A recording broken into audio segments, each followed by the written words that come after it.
Although I should say sometimes that's a lie. I've noted this before, what Jitsi says it's live when it starts sending the signal. But if YouTube is not ready, not only will you not be live, you will not be recording.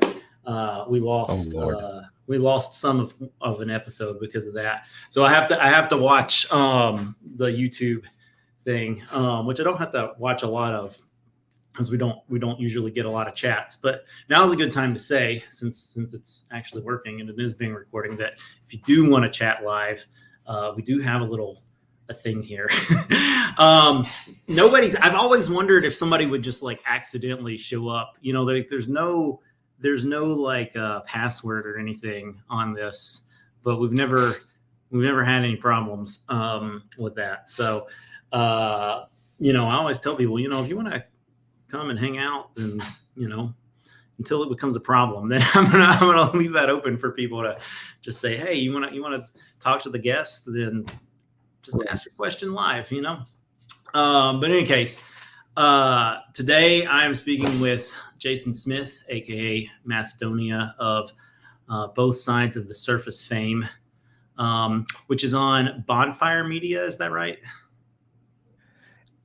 Well, it's been on Bonfire Radio as its own separate radio broadcast, where, because of the fact that that entity was paying into Sound Exchange so that ASCAP and BMI and CSAC could all get theirs, and hopefully the little bits of fractions of pennies and pennies on pennies can actually get back to the artists that we love. Yeah.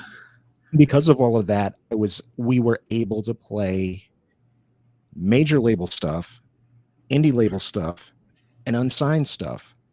Whereas, you know, up until the time that I had joined Bonfire, prior to that, you know, strictly existing within the podcasting space, it was all about music of independent artists, as well as music that I was finding within the Creative Commons space.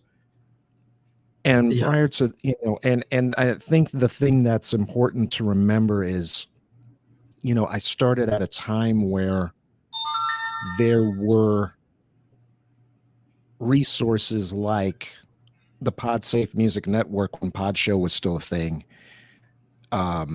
IOTA PromoNet when the IOTA Alliance was, you know, hadn't been bought out by the Orchard yet. You know, the moment that IOTA Alliance merged with the Orchard, PromoNet was no longer a thing. But when PromoNet was around, that was around at the same time that PodShow was still going.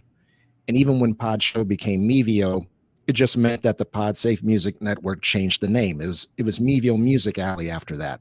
Okay. But you could still go in there as a podcaster, find music from artists who were on the other side of that same platform, who had uploaded music that they wanted to be promoted within the podcasting space. And shout out to Epitaph Records, who was probably one of the first.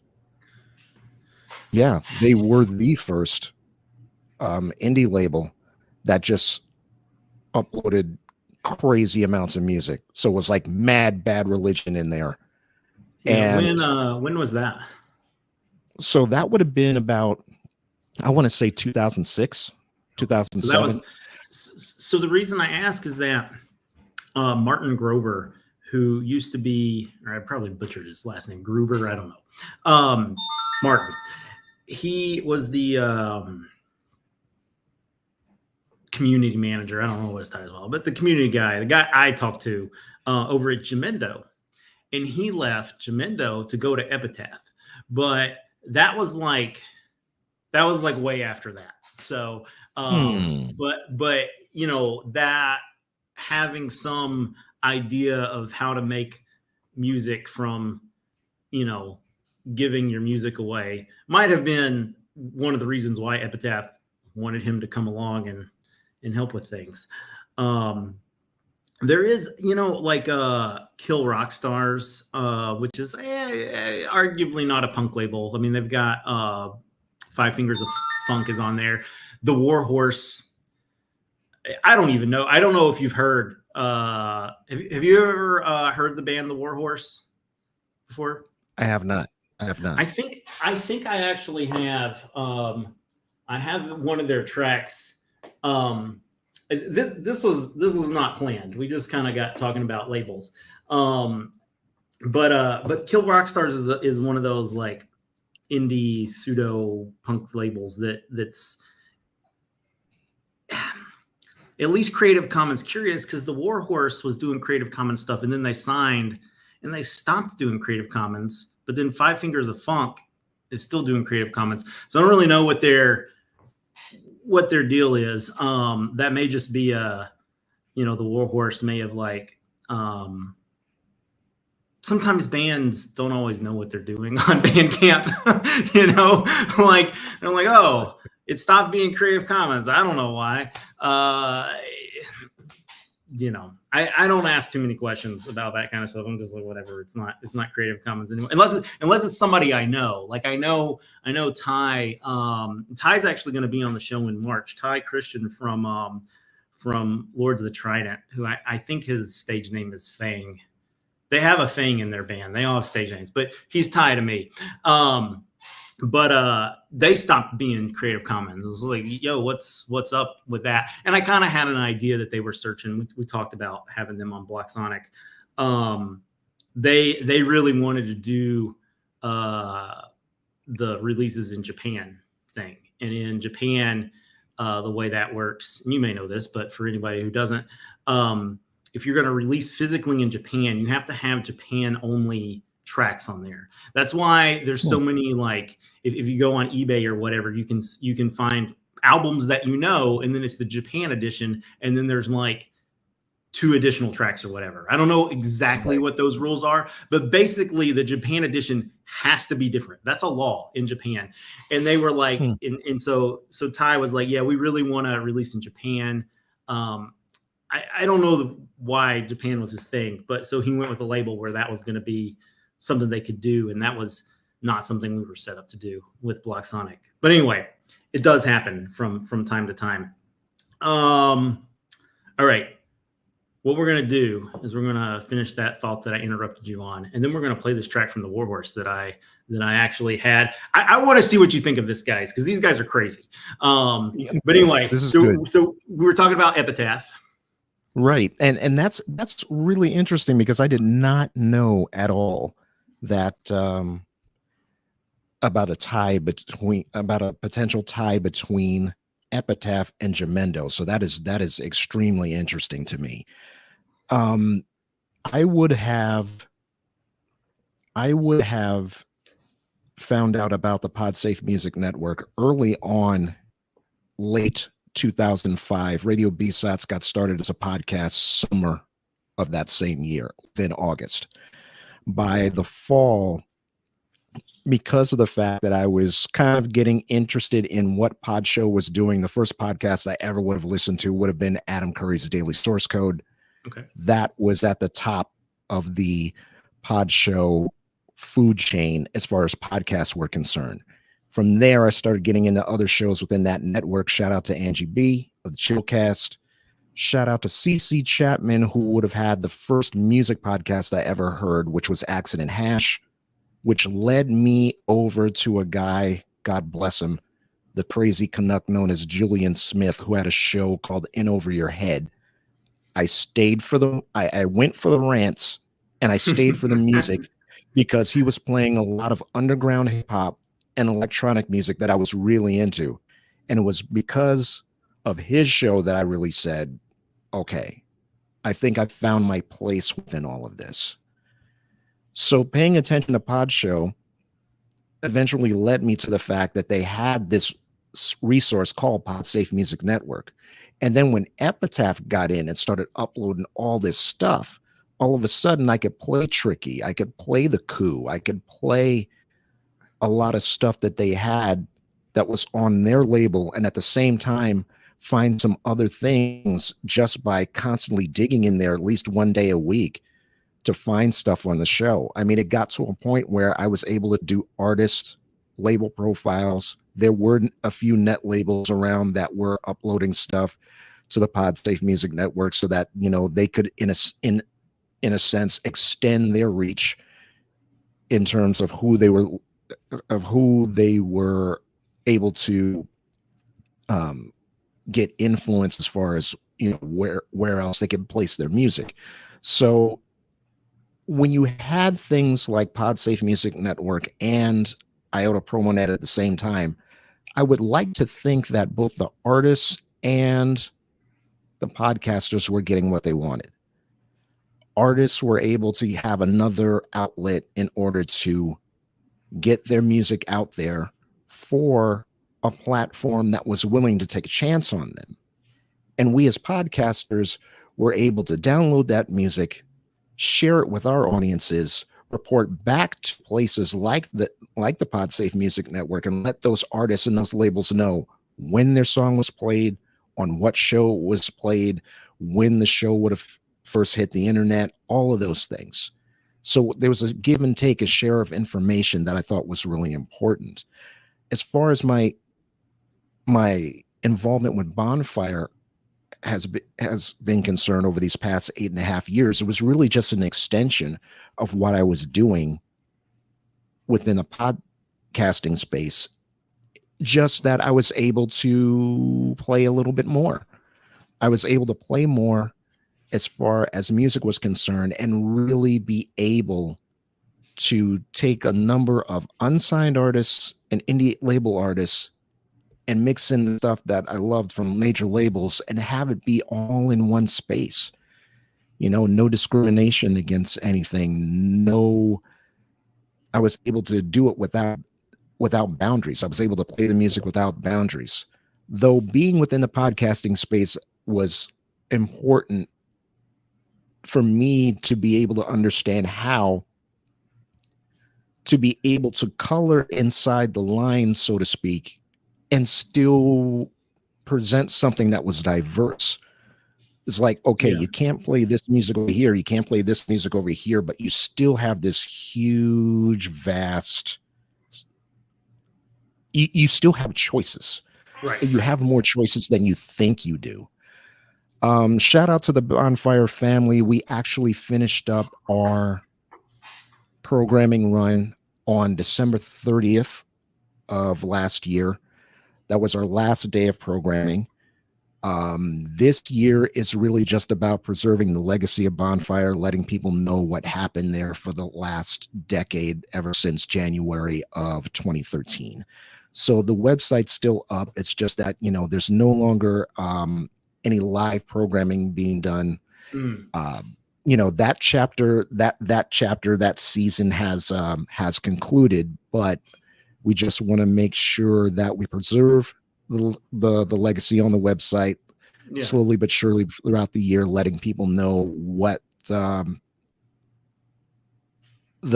Bonfire family, as far as the co-founders and the broadcasters, have done and are doing. It's a community that is definitely going to last far beyond the station itself, and I'm extremely grateful for the time that I've had there. So let's talk about that just a little bit more after we listen to this and watch this. So the band, I already mentioned the Warhorse. The name of this track is already bizarre. It's Bone Apple Tea. So I'm just gonna call this. Yeah, I'm just gonna call this synthwave for people to prepare themselves mentally. But yeah, it's not like any synthwave you've ever heard before. Let's check it out. Okay.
to you. Someday maybe you get an internet quote tattoo. Pride is a sin, yeah, go into hell. Swallow my doubt, turn it inside out, find out you're just a copy of everyone else. A curious case, an epidemic.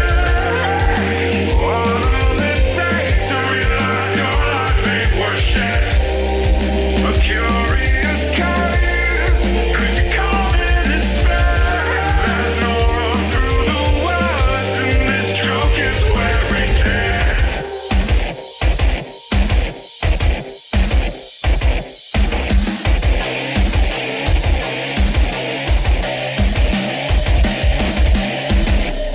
You say tomato, and I say tomato, but I want credit for saying it first. When every outcome comes down to income, how are we supposed to be the future if there won't be one? A curious case, an epidemic. What will it take to realize your life ain't worth shit? A curious case, 'cause you come in despair.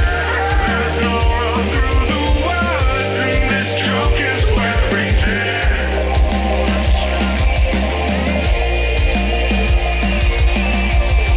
There's no road through the woods, and this joke is wearing thin.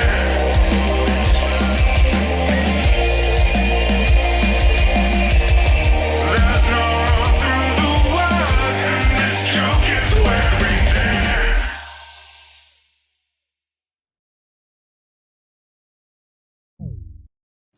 All right, I mentioned that those guys are no longer CC, but that album, which is also Bone Apple Tea, or maybe it's EP, whatever. People can argue about that. That one is from before that they signed with Kill Rock Stars. But I heard that and I was just like blown away. Like, I mean, it's like just. And yeah, the video is top notch too. Like, I mean, there's some clear. There's a lot of subtle. Yeah, there's a lot of subtle things happening in that video.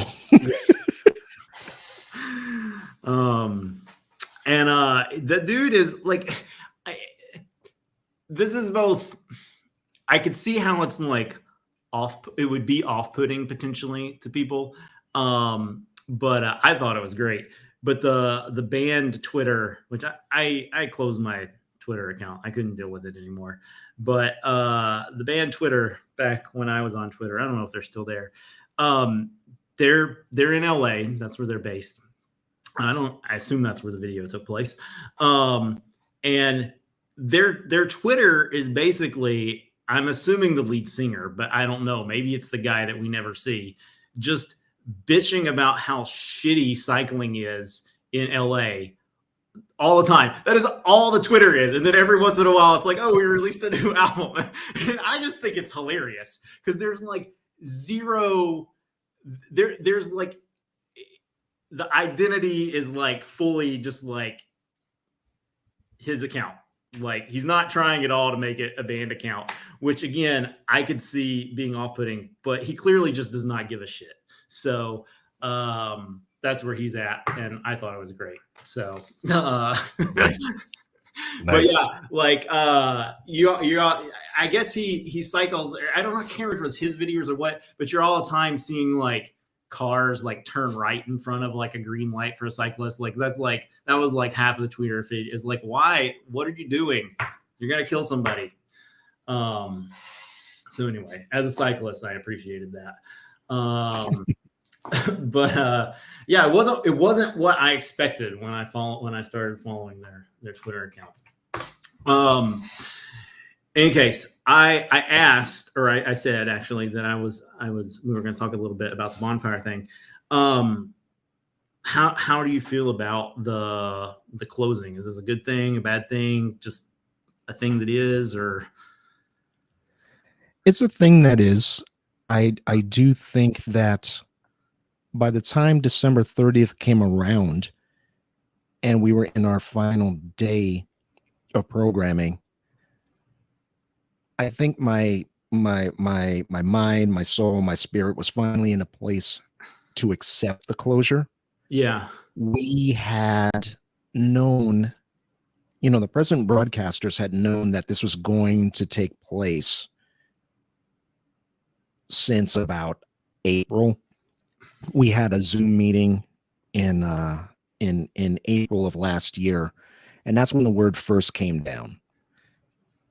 Mainly just that, doing things the way that we had been doing them just became it no longer became economically feasible. Yeah. We used to have a physical space, a studio in Bushwick, Brooklyn, in a great building. But it's the usual thing. The rents go up, and either you can keep up with the rents, or you've got to figure out something else. Yeah. Thankfully, one of the things that we learned how to do within the pandemic period was everybody learned how to do this thing remotely. Yeah. So it made it a little easier for folks to let go of the space. But then again, there are a lot of memories that are attached to a physical space. Yeah. From the guests that come through to the moments of celebration for various members that, a number of us were a part of, to simply doing the show out of a space that was my home away from home. I tried to make sure that as long as that space was open, I would do my show every other Friday until May, where all the programming got consolidated to a Saturday. Once we were just doing it remote every Saturday. So I tried to make sure for as long as that space was open that there was at least one time a month that I was doing the show out of there, because that really made a lot of difference for me. It didn't seem to matter. It didn't seem to matter what the day job had put me through, whatever else was going on in my life. It was like, if I can just make it to the next time I head down to the studio, that was a very big deal for me. So when one of the co-founders posted a picture of themselves in front of a storage space, sitting on the couch that used to be in that studio, I was just, I was gutted. No one could talk to me that day. No one could talk to me that day. But at least we still had the show, and at least we were still programming for, the remainder of the year. Yeah. And honestly, we took it back to our marathon period, that on December 30th, we took it back to the times where we would do music festivals on the rooftop of the building that we were in for 12 hours. We took it back to that. So from 1 in the afternoon until about 2 in the morning, it was back-to-back programming. And the co-founders had a little room, a little spot in Brooklyn. So I headed down there and did my last broadcast out of there. We had a number of people who were either broadcasters or friends of friends, artists, independent artists whose music that we've played and supported in some sort of way. Various photographers, there's a one point where we held a short film festival on the rooftop of the building, and some of those people who were either in the films or made the films. I mean, so many different people from so many parts that represented the community that Bonfire was, from the listeners to the broadcasters and so on. It was a really beautiful way to close out. I believe we went out on top. And it's an energy that I definitely can carry with me, that I have carried with me into this year and plan to carry with me throughout this year. And an energy that I can bring back home to home base as far as what happens for BSOTS on the podcast feed. So, all of those things were important. Knowing that the end was coming kind of lit a fire under me to make sure that I was becoming more active as far as what I had to bring back to where things started, as far as the, BSOTS as a podcast. So you reached out to me at a perfect time last summer. Yeah. And I truly thank you for getting us, both to a place where we were able to talk about some things in an interview, and I was able to, break that up and present it in a part 1 and part 2 of an episode, shortly before Net Label Day of 2023. I think that's something that's gonna seriously be valuable in the months and years to come after it. Something that I can always point back to and say, this is something that happened that gave me even more incentive to immerse myself within this community and find out and explore what it is that I have to bring in and can give and can contribute to being a part of this community. So thank you for that. Oh, well, you are very welcome. Speaking of community, I don't know if you had a chance to see, but I reached out when I reached out to out on the Fediverse to say, hey, I'm talking to some folks. It was actually going to be Omar and Mike, but Omar of Net Label Day. Omar has some family stuff going on. And not really mine to talk about. So Omar is going to be on February 11th. So thanks for switching with him about that. But I only got a couple of questions, which is, hey, it's better than none. And I'm going to ask you these questions. So the first question, I'm going to ask it, even though maybe this is more for Mike next week. But the first question was, what role does a label play today as opposed to an indie streamer or curator? And, if you want to kind of just sort of take that and think about what net labels mean to you, or if, I may be better. I actually did answer this question from my perspective already to William that asked it, but maybe you have some questions for me about net labels, since I'm a co-owner of a net label. but yeah, if you've got thoughts on that question, let's hear them. Yeah, in terms of the role of a net label and what a net label is, I'm very much in the position of interacting with things that help me to live a life of music appreciation, of sonic curation, and of media preservation. All three of those things, I think, are factors that net labels can, in fact, incorporate into their existence and to what they bring to others as far as exposing music. I do know that one of the things I tend to lament every year is the amount of music that I want to get to. That list is always a whole lot longer than the amount of music that I actually hear. This is a huge... I was about to say it's a huge problem, but I don't know that it is I don't think that the amount of music is a problem. That's a great thing, actually. But I think people's relationship with the collector impulse. This is a problem specifically with the Creative Commons Community Music Awards, is people feel like they need to listen to everything. And I don't know how to communicate to people. I can say the words, there are podcasters, there are net labels that are doing curation already. And if you use that as your entry point, then you you don't have to worry about like all the other stuff. Like there's already people like we're gonna miss stuff. Like we have to be okay with, that was one we missed, and Yep. The people that are willing to help out are, I think, tend to be towards the type A side of things. And that, I think, it's hard for people. And I don't know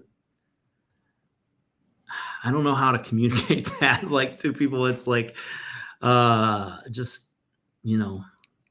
to let go. I mean, it's like a basic skill that I think people like struggle with in like modern society, like information overload. It's just like, you can't read every news article. You can't read every social media post, like it's just, but like,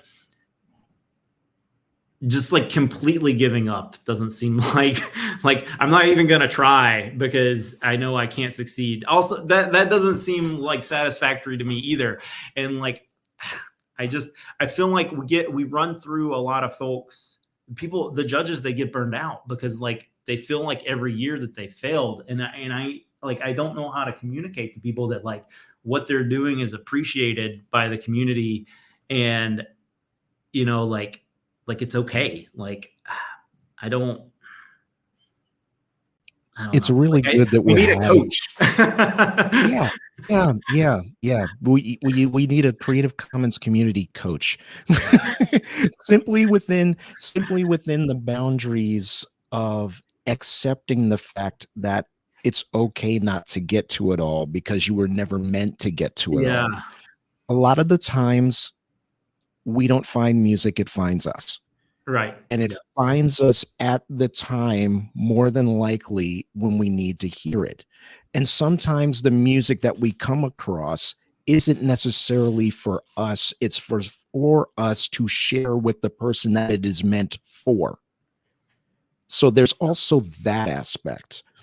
I think it's really good for us to be having this conversation at the top of the year, because hopefully for those of us who do have a curation mentality, be they bloggers, be they podcasters, be they internet radio programmers, be they music reviewers, wherever they happen to be, simply remember that the stuff that you're not able to get to is always going to be a lot larger, because there's not as many gatekeepers in that way anymore, and that's a good thing. It's a good thing where you have direct access between the artist and the audience that wants to hear more from that artist. There's less red tape that people have to go through in order to gain access to that, which is a beautiful thing. It also means that a whole lot more music is going to get released as a result. Yeah, absolutely. I always have to remember that to be situated within the Creative Commons community and choosing to set aside time for the music that are under these licenses means that I have chosen to go, and I love describing it this way, under the underground. That's what I've chosen to do. That is what we have chosen to do. In addition to the things from a major label that makes us say, oh, okay, that's interesting over there. That's cool. In addition to the things that are already within our sights from certain indie labels whose curatorial sensibilities that we've already have come to trust, because they've been doing this 20, 25, 30, 40 years at this point. We already know we're going to get something from them every single year that makes us go, yep, and this is why I trust you. In addition to all of that, we have this crazy notion to dive headfirst into a vast ocean of releases through virtual net labels that are more than we can even count sometimes. And think to ourselves, there's got to be something else here. I know there's something else here under some rock, under some corner of cyberspace that maybe not too many other people have gotten to, but if I can get to it, that means I can share it with somebody else. And maybe it's the uninitiated listener who doesn't know where on earth to start within all of this. Maybe it's someone else that knows their way around Creative Commons music, but just hasn't heard what we've heard. Yeah. So sharing of information constantly. It's a sharing of information. We simply have to, every day that I wake up is another day that I'm thinking to myself, okay, what's next? What's next in terms of what's coming? What's next in terms of what just got dropped? What did Block Sonic just drop? What did Enough Records just drop? What's next in terms of what's hanging out over in the Net Label archive that got released 10, 15, 20 years ago that I can bring over as a part of the music that I choose to represent for and say, this is something else to consider. And this is something else to pit up against the indie labels you already know, against the major label stuff you already know, against the stuff that gets played 15,000 times a day on terrestrial radio, and say, but wait, this here is just as good, if not better, as the stuff that's over there. It's us choosing to be a part of this. And the more that we share with each other, I think the easier it is to deal with the fact that it really is okay to not be everywhere at once, because all of us have our own preferences that we're bringing to the table, which allows us to be able to seek some things out to say, okay, here's what I found this week. Here's what I found today. And then, you know, it's like kids with baseball cards or something. We trade up with each other. Yeah. Absolutely. This might be a good time to for you to play a track. So one of the things, so I still don't know when this is actually going to happen. But one of the things that I asked you and Omar to do was to have a takeover episode. And this will happen in February, whether it's going to be the 18th or the 25th. Waiting on Omar to figure that out. But one of the reasons I wanted to have you guys on before is so you would know how to use the interface. So I know you said you had some tracks. So the one thing that you should not do is one thing about the Jitsi interface here is the share video. It's not really a button, but we'll call it a button. The share video link thing that you click is right below the stop live stream. So I see it. That's one thing. That's one thing to be careful. I feel like stop live stream should just be somewhere else. Like don't put it. Absolutely. But it is. And aside from that, Jitsi works pretty well. And I've only managed to accidentally click that like twice in the years that we've been doing this. So yeah. Well, in my preparation for this, I went back over to that list where the show notes were. Yeah. And I also considered, you know, what you told me before in terms of these sessions tend to be larger on discussion than they are actual watching. And not only that, but I saw that the artist Soul was one of the artists that you had. So I'm actually quite curious about that video. Okay. Well, here's what I'm going to do.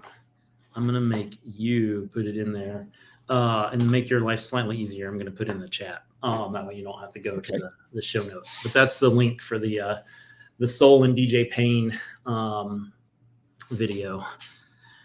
Okay. Which also features Sean from the Andrew Jackson Jihad. Now, I think Andrew Jackson Jihad may have actually been on quote unquote records release. I'm gonna have to figure that out. Are you familiar with them? Can't say that I'm familiar with that name.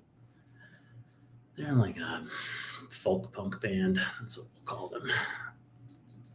Yeah, actually, they're not. They're not on here. Maybe there's a member from AJJ is there known that's in one of the releases. Are you familiar with quote unquote records?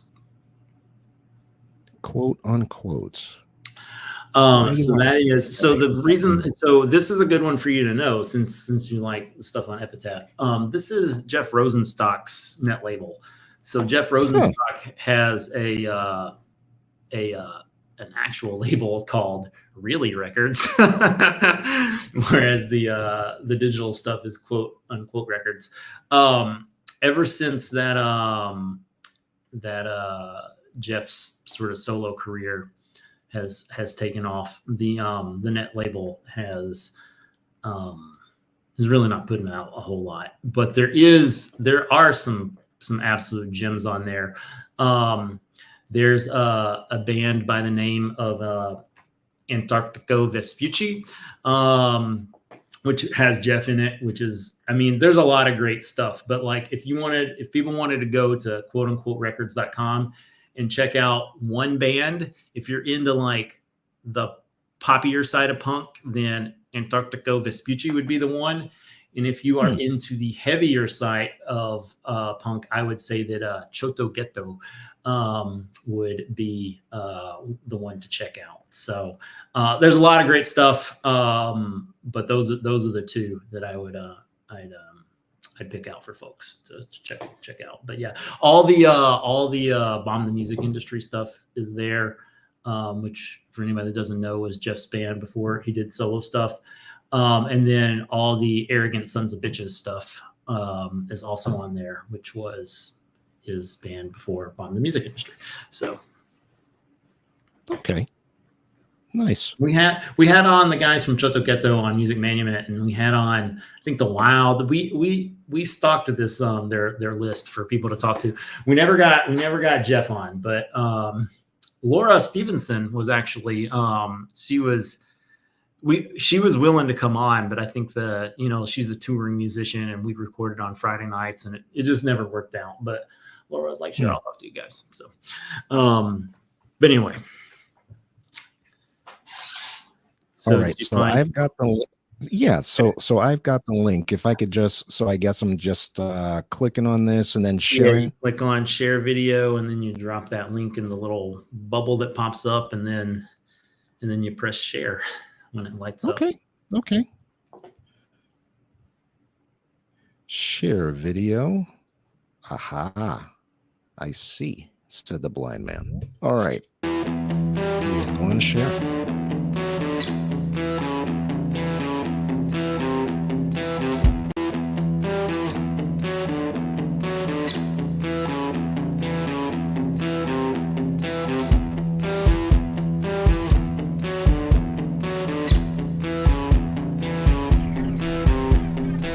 Ask a dog what it means to be human. Ask a box what it means to be open. Ask a coffin about the hereafter. Ask penicillin about a hamburger. Some things I don't understand, like how a phone became a computer in this crowded ass world. What's the difference between self-defense and murder? Everyone ain't out to get me, but the city made us mostly dumb, arrogant, waiting in shit so deep we think bombs are clean and bleach is blood. Karl Marx got a few things right. Kissinger got some shit right too, like how to recreate the world in the image of the rich and powerful. Old gods ain't dead. Old gods ain't dead. Old gods ain't dead. Old gods ain't dead. Gravity always wins in the end. I don't believe in karma, more like the yin and yang. I know the pen is mighty, but not more so than the sword or the bomb and the boss or a man in a chair chopped with electric pulse, or the man at a desk with a drone in the sky looking from above, waiting to reduce a family to dust. Now I lay me down to sleep. I pray my wife will be there when I wake. Some things I can't shake. Christian phrases like, oh my God, and pray. I've broken every mirror, Googled myself to see if I still exist. I've met my maker, he's a drug addict. Cross so many black cats, I bite their steeds. Cross my heart if I have one. Pull it out, it's a sacrifice. Hard to burn, throw it in the fireplace. I never learned shit, but lit it up like Hiroshima, Fukushima, Tripoli, or Athens. And I never lit a fire by rubbing two sticks together. To me, that looks like magic.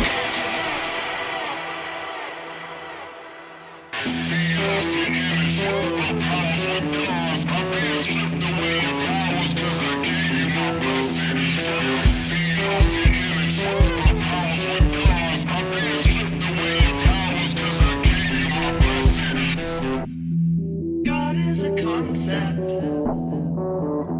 by which we measure our pain. God is a concept by which we measure. God is a concept by which we measure our pain. God is a concept by which we measure our pain. Ask a penny about a thought. Ask a cow about a factory. Ask a 30-year-old tree how it feels to grow up to become a parking ticket. Ask me anything, I'll give a different answer every minute. Everything is relative except death. Father ruined the sail to put a roof over our heads. We kept the roof, but we lost that man. Patriarchy was born to blow like states were born to steal. Like idols were made for value sales. And all our heroes were meant to be dragged to the streets, down to our level. Ants to planes, king to typhoons. Statues of Saddam Hussein, ground to sand underneath US tanks. If not praying makes the body a temple, and loving life makes you a pagan, then I should probably say I'm a Buddhist. So next time I go to jail I'll eat vegan. Sumerians, they were my favorite. I wanna believe there were aliens. And what is religion but wanting to believe and never lose a goddamn thing? It's the kind of lie I like more than most, cause it's more dangerous than most of them. Onto the edge where nothing is true except death, and they robbed you of that. So let's put it back. Death themed toothbrushes and insurance plan. Visa platinum debt, and all your family members come back for Christmas as holograms.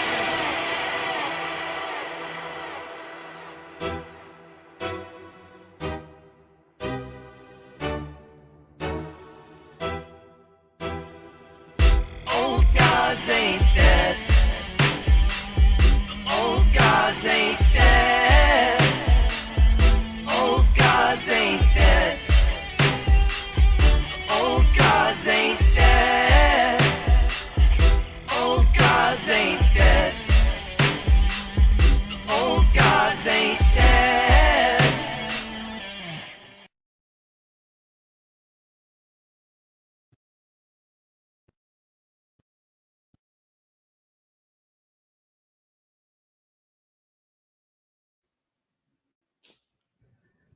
Soul is such an interesting character.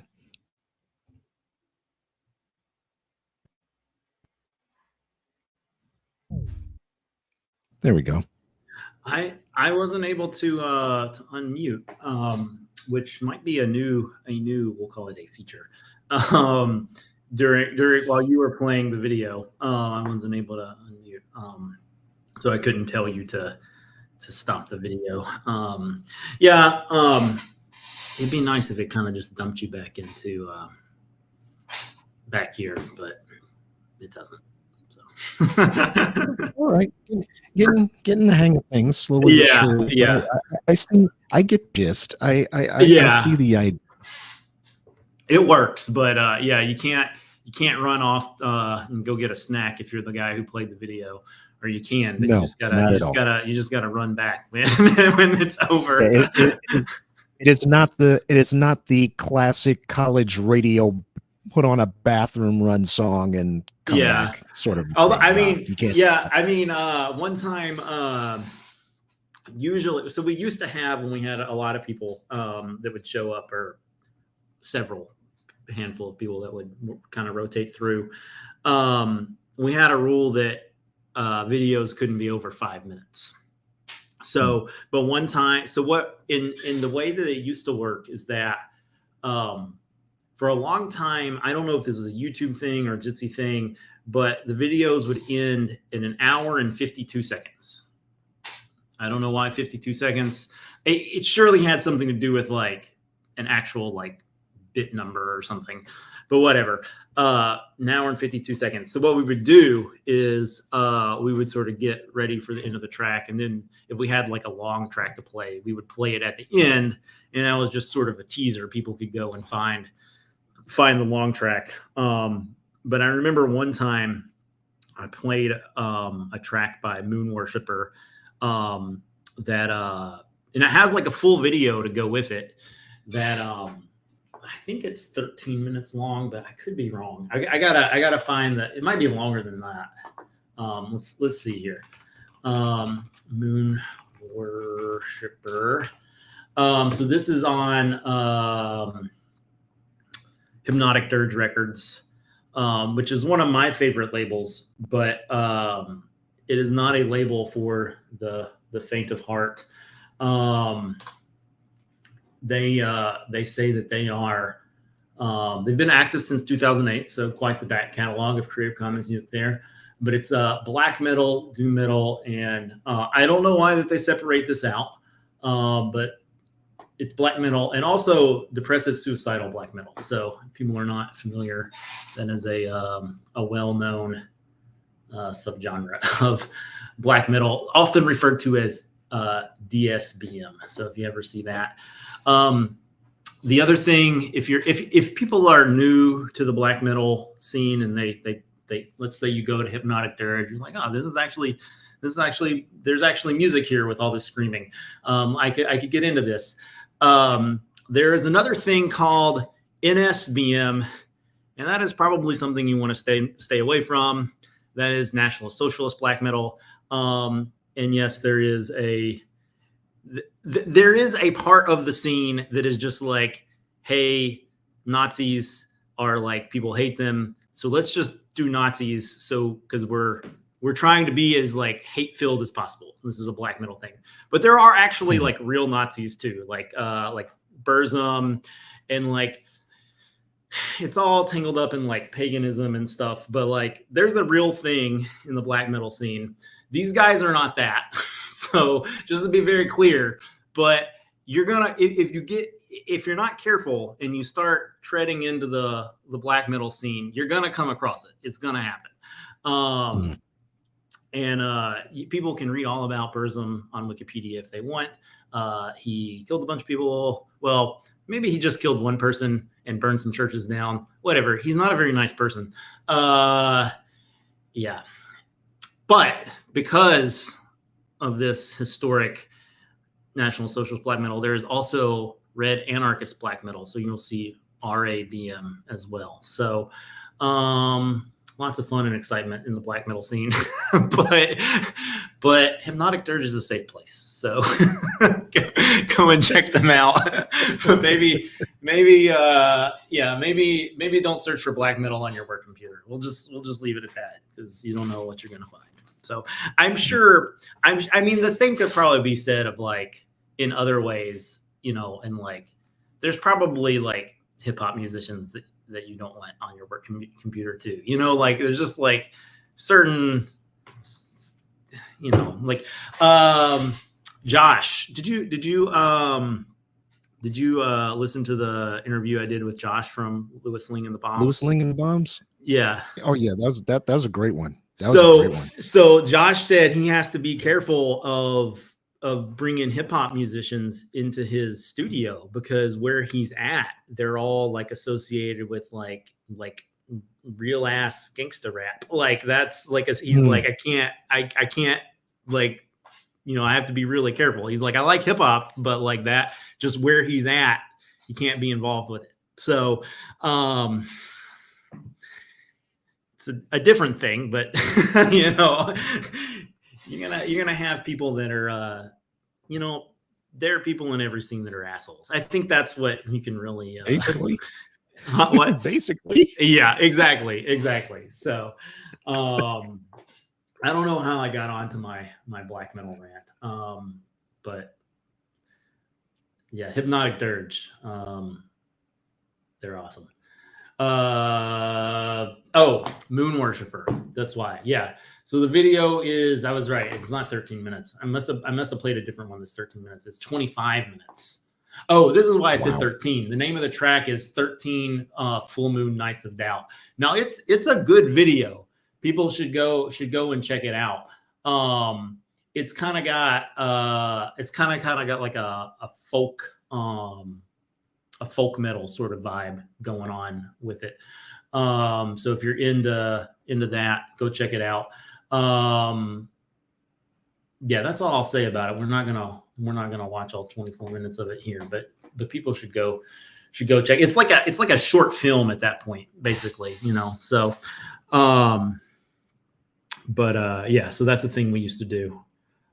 I don't remember why I told you that. Yeah, I don't know. I don't remember.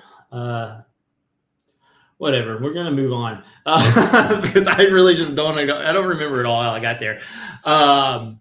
One thing I wanted to mention. Well, you know what? Probably nobody's gonna. I don't know. I'm gonna say it anyway. So these used to be as I'm saying this, these videos are synced over to a PeerTube instance called Dalek.zone. Unfortunately, it looks like that instance is going to go away, and I don't know when I'm going to have time to find a new PeerTube instance that does YouTube sync. So for the time being, we will not be on PeerTube, which is a huge bummer. But not every instance does YouTube sync. I don't know if they're just concerned that, like, you know, people are going to sync channels where they don't have the rights, or I don't know what the reasoning behind that is. But yeah, so unfortunately, unless they get some money for their hosting, then that's going to go away. And like I could pay for the dude's hosting for a month, but then it's like, what's going to happen next month, you know? So Dave's a really great guy. I don't know what's going on. Like, he's been supportive of the show in the past, and I'm guessing that he lost his job, but I don't really know what's going on. He just says he had some circumstances and now he can't afford to do it. So if people do see this, there's a big banner for a donate button over at Dalek.zone. That's DALEK. In case anybody doesn't know how to spell Dalek, and then zone is, I'll just spell it ZONE in case you know how to spell zone. So now you know how to spell it all. Yeah. So if you want to throw a couple bucks his way, maybe they'll stay over there. But eventually, I'm sure I'll get around to finding one. So, all right, I'm going to dip back over here to these questions that William asked, and this might be my last question here. Well, that's not true. I'm going to ask at least one more question after this. Do you have any thoughts about Funk Whale? Do I have any thoughts about? Let me ask you this question. Do you know what Funk Whale is? I can't say that I do. Okay. So Funk Whale is a very terribly named music software. So funk comes from the music funk, and then, you know, it comes from the diaspora, like the software diaspora, when they were all called pods, and whales live in pods.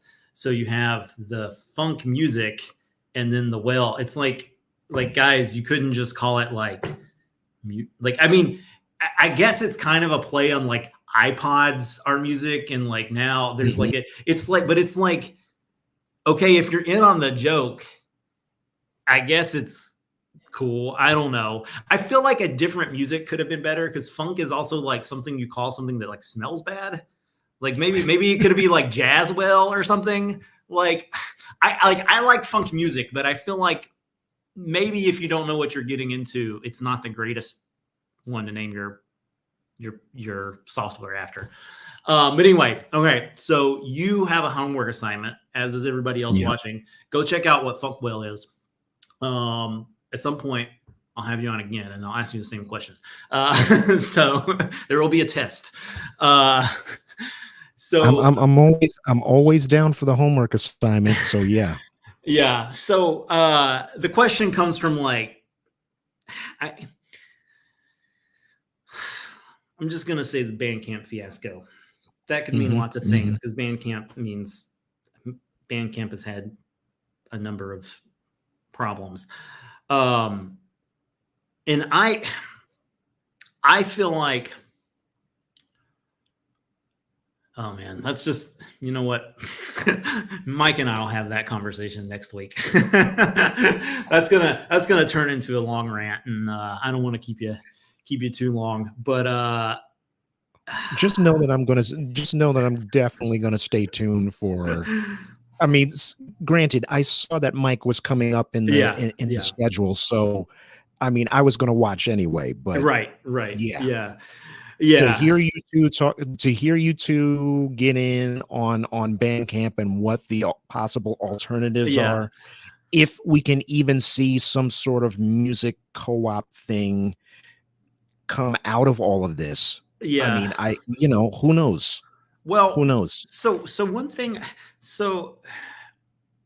Funkwell has been around for a minute, but since you talked about like co-op stuff, like a lot of new things have sprung up post the whole like anti-union stuff with Bandcamp. And like, so there's like Fair Camp now, and then there's like jam.coop. There's a lot of things. And I think this question from William is sort of like, why do we need to create all these new things when we already had Funkwell? And, it's like a thing where you could call your instance whatever it was. I mean, maybe people just don't like the name. Again, I think it's like, at this point, I don't know how. Funkwell is probably like 5 years old now, and it's like, at this point, can you change the name? Like there's so many like things calling it Funkwell out on the internet. I mean, it's like neither option is good. Like I kind of wish you would change the name, but at the same time, like then you're like erasing all this history. I mean, you're not erasing it, but it's like it's going to make it harder to find. Like, what are people talking about? So I don't know. I think that's kind of what the question stems from, is like, why do we need all these new things when Funkwell's been around for a while? Maybe I'll ask William to say a little bit more about that before I talk to Mike about it. But I think Mike and I might have some good stuff to talk about, because this is something he talked about years ago. He had a thing called Project Equalize, and I don't even know if there's like anything public about Project Equalize, or if he's going to want to talk about any of that stuff. But there's a thing, and yeah, he'll at least have some things to say about music technology. So stay tuned for that. All right. Cool. So I said I was going to ask you at least 2 more questions. So here's the other question. Is there anything else that you want to share with our wonderful viewers? In terms of anything else, I think the only thing to really share is understand that, and in saying this, hopefully I'm not telling anyone anything they don't already know, but music continues to be therapy. Music continues to be healing. If there are any meditative releases within your sonic circle of influence, push those up to the front in 2024. We're going to need them. It's an election year. We're going to need all the, I don't want to speak too much on that so early in the year, but all I'm saying is fortify yourselves with the sounds that are going to keep you away from the edge of the cliff. Yeah. We're going to need them now more than ever. Music is therapy. Music is healing. Music is life. And treat music like you know that. I think that's the biggest thing. Treat music like you know that.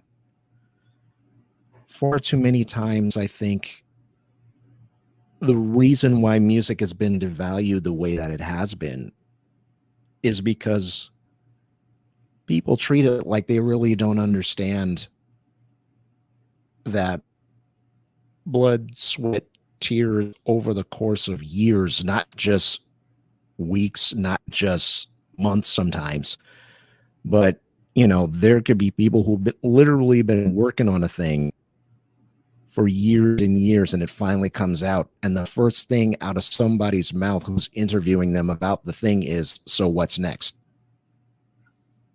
As if the thing just got birthed into the world doesn't even get a chance to breathe.